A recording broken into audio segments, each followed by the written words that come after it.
Ipinaulit binasa ng propesor sa pisika na si Padre Milyon ang mga isinaulong aralin ng walang labis at walang kulang. Isang binatang mataba na mukhang laging inaantok ang naghikab at nag-inat. Nakita siya ng propesor. Antukin! Ano ka? Tamad! Alam mo ba ang iyong leksyon? Pansin ni Padre Milyon si Juanito na isa sa kanyang kinagigiliwan sa klase. Sige, Juanito, sagutin mo ang tanong ko.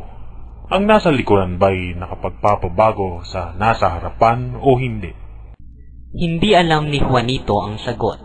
Hinudyatan niya si Placido, ngunit ito may hindi alam ang sagot. Habang nakatingin sa ibang estudyante ang propesor, niyapakan niya si Placido, sabay sabing, "Bulungan mo ako! Dali! Bulungan mo ako!"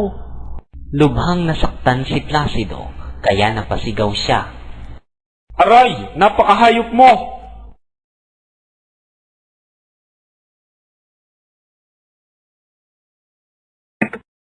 Narinig ng praile ang sigaw.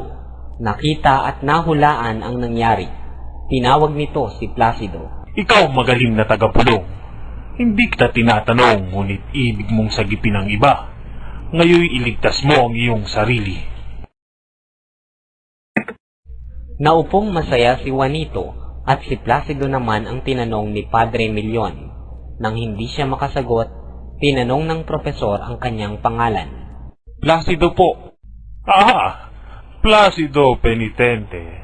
Lalong mabuting itawag sa iyo'y Placidong bulong.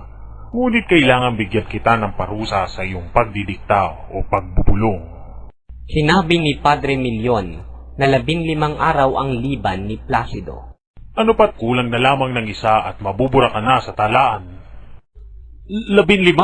Hindi po ako lumiban sa klase ng higit sa 4. Kung sakali ika-5 pa lamang ngayon. Dahil bihira kong basahin ang talaan, sa tuwing makahuhuli ako ng isa ay nilalagyan ko ng 5 guhit. Kung 5 nga ang iyong liban, ilan ang makalimang 5? 25. Tama, sa gayon nakalalamang ka pa ng 10, sapagkat makaitlo lamang kitang nahuli sa pagkukulang. Nang binuksan ni Padre Milyon ang talaan upang dagdagan ng 1 guhit si Placido dahil sa hindi niya pagsagot araw-araw, nagsalita si Placido. Ngunit Padre, kung lalagyan po ninyo ako ng bawas sa leksyon ay dapat pong alisin ninyo ang di ko pagpasok na ililagay ninyo sa akin. Hindi ko po maisip kung paanong ang wala sa klase ay makapag-uulat ng leksyon. Di yata't hindi mo naunawaan at hindi mo naisip. Iloso po na hindi na pumasok sa klase, hindi pa marunong ng leksyon. Tama na, Padre. Tama na. Mailalagay po ninyo ang lahat ng guhit na ibig ninyong ilagay. Ngunit wala kayong karapatang laipin ako. Hindi na ako makatitiis sa inyong klase. At umalis si Placido nang walang paalam. Nagulat ang klase. Ang gayong pagsagot ay hindi pa nasasaksihan kailanman. Ang nabiglang propesor ay napakagatlabi at tatangu-tangong nagbabala habang pinagmamasdan ang papalayong estudyante.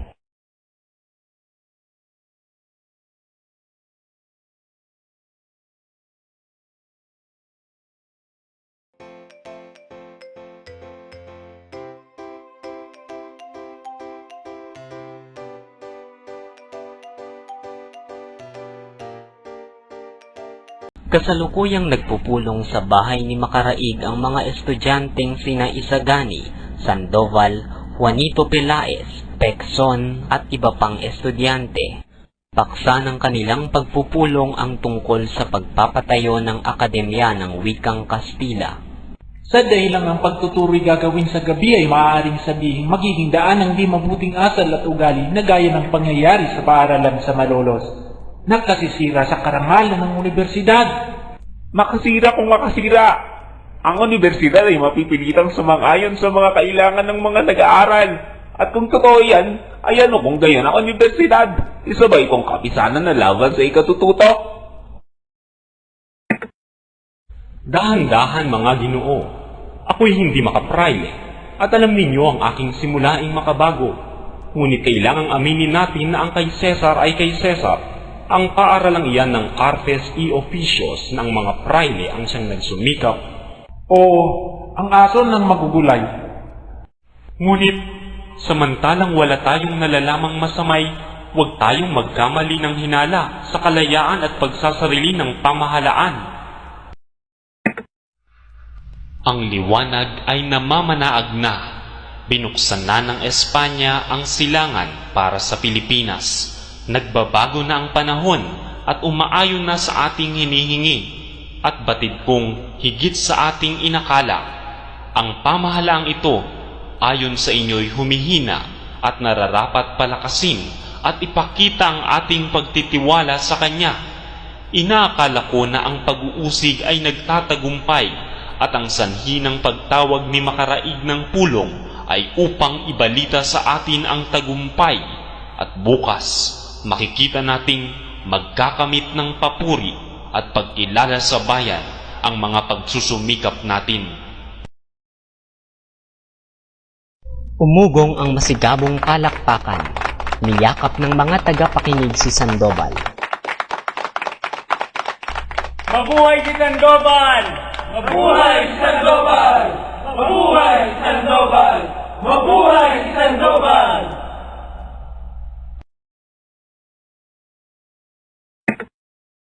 Dumating si Makaraig habang isinasagawa ang pulong. Magsaya na tayo mga kaibigan. Tagumpay! Nakipagkita ako kay Padre Irene kaninang umaga. Tila isang linggo raw silang nagtatalo at ipinaglaban niya ang usapin laban kina Padre Sibila, Padre Fernandez, Padre Salvi, General, Pangalawang Cabo at sa mag-aalahas na si Simon. Itatago na sana ang kahilingan ng ilang buwan nang maalala ni Padre Irene ang kataas-taasang lupon ng paaralang primarya at iminungkahi niyang ang kasulatan ay ipaubaya sa lupong iyon upang magdesisyon. Yamang tungkol sa pagtuturo ng wikang Kastila ang pinag-uusapan.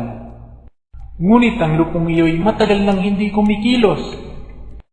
Iyan din nga ang isinagot kay Padre Irene at tinugon niyang mabuting ang pagkakataon upang muling kumilos. At sinamantala ang pagtungo roon ni Don Custodio na isa sa mga kasangguni at dahil sa kasipagan niya ay naatasan siyang magmungkahi ng dapat. Ngayon nasa kamay na niya ang kasulatan. Ipinangako ni Don Custodio na lulutasin ito sa loob ng buwang ito. Kailangan ng grupo ang pagkiling ni Don Custodio. Dalawang paraan ang kanilang isinaalang-alang upang pumanig sa kanila si Don Custodio. Si Ginoong Pasta, isang manananggol, at si Pepay na isang mananayaw at matalik na kaibigan ni Don Custodio. Sumang-ayon ang lahat sa iminungkahi ni Isagani na siya muna ang pupunta at kakausap kay Ginoong Pasta upang maging marangal ang paraan.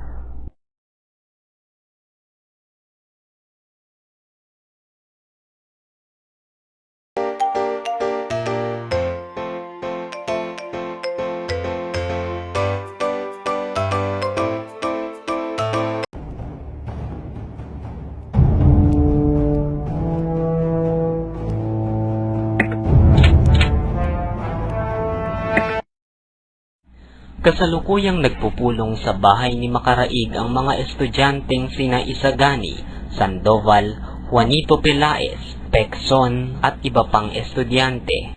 Paksa ng kanilang pagpupulong ang tungkol sa pagpapatayo ng Akademya ng Wikang Kastila. Sa dahilan ng pagtuturo'y gagawin sa gabi ay maaaring sabihin magiging daan ng di mabuting asal at ugali na gaya ng pangyayari sa paaralan sa Malolos. Nakasisira sa karangalan ng universidad. Makasira kung makasira. Ang universidad ay mapipilitang sumang-ayon sa mga kailangan ng mga nag-aaral. At kung totoo yan, ay ano kung gayon ang universidad? Isabay kong kapisanan na laban sa ikatututo. Dahan-dahan mga Ginoo, ako'y hindi makapraile at alam ninyo ang aking simulaing makabago. Ngunit kailangang aminin natin na ang kay Cesar ay kay Cesar. Ang paaralang iyan ng artes y oficios ng mga praile ang siyang nagsumikap. Oo, ang aso ng magugulay. Ngunit, samantalang wala tayong nalalamang masamay, huwag tayong magkamali ng hinala sa kalayaan at pagsasarili ng pamahalaan. Ang liwanag ay namamanaag na. Binuksan na ng Espanya ang silangan para sa Pilipinas. Nagbabago na ang panahon at umaayon na sa ating hinihingi. At batid kong higit sa ating inakala. Ang pamahalaang ito ayon sa inyo'y humihina at nararapat palakasin at ipakita ang ating pagtitiwala sa Kanya. Inaakala ko na ang pag-uusig ay nagtatagumpay at ang sanhi ng pagtawag ni Makaraig ng pulong ay upang ibalita sa atin ang tagumpay at bukas makikita nating magkakamit ng papuri at pagkilala sa bayan ang mga pagsusumikap natin. Umugong ang masigabong palakpakan. Niyakap ng mga tagapakinig si Sandoval. Mabuhay si Sandoval! Mabuhay si Sandoval! Mabuhay si Sandoval! Mabuhay si Sandoval!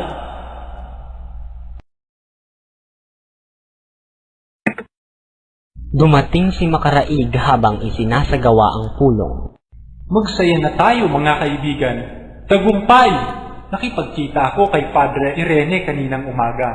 Tila 1 linggo raw silang nagtatalo at ipinaglaban niya ang usapin laban kina Padre Sibila, Padre Fernandez, Padre Salvi, General, Pangalawang Cabo at sa mag-aalahas na si Simon. Itatago na sana ang kahilingan ng ilang buwan nang maalala ni Padre Irene ang kataas-taasang lupon ng paaralang primarya at iminungkahi niyang ang kasulatan ay ipaubaya sa lupong iyon upang magdesisyon. Yamang tungkol sa pagtuturo ng wikang Kastila ang pinag-uusapan.